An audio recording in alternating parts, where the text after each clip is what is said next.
Washington, whether it's serving as a judgeship and those kinds of things. Many of us have some experience in the public sector. I think we can be proud of that. You don't want somebody that's had no experience in Washington. Well, I think that you see different people who bring a different set of skills.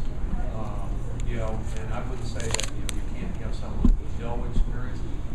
Everybody brings a set of when I went to Washington, I had no political experience.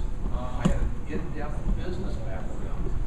Worked for one of the great companies in Michigan that talked about leadership, that talked about management, and I think that I was able to go and work with careers. I was fairly effective.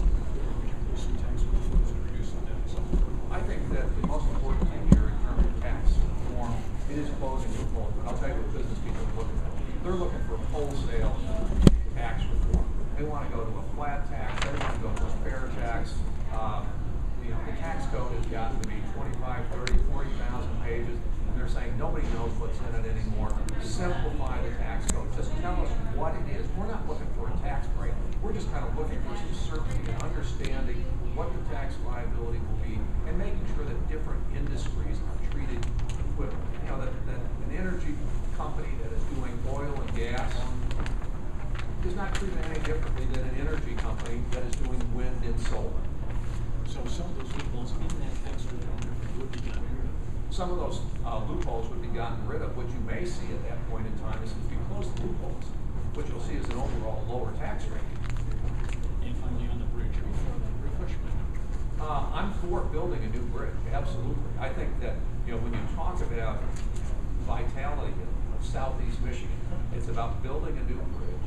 It's about building a new rail tunnel. It's about taking advantage of Detroit Metro and make that a real transportation hub, which is what Detroit was in the beginning. It was a transportation hub which attracted manufacturing in there. So build that infrastructure up so it will be the preferred border crossing between the United States of America and our largest trading partner, Canada. So the governor's got this one right? The governor's got it right in terms of that we need to build a bridge. What my position on this is, it's not going to be a federal government decision as to how we build that bridge.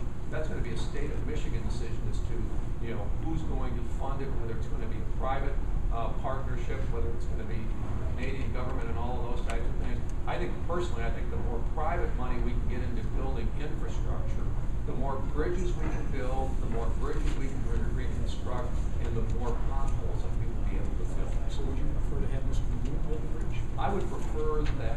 I'm not going to get into whether it's Patty Maroon, whether it's something else, but I believe that public-private partnerships get us more infrastructure built each and every day. And as you ride the roads and bridges of Michigan, if you take a look at economic opportunity,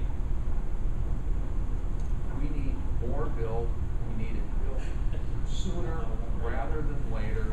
And those are Michigan decisions. This is a decision, again, this is about right-sizing and correcting the relationship between Washington and the states. Washington should be picking out what roads are built, what bridges are built, or where they are built. That is a decision best made by the people of Michigan. Okay, good. Yep. All right. Good to see you. Thanks. Good.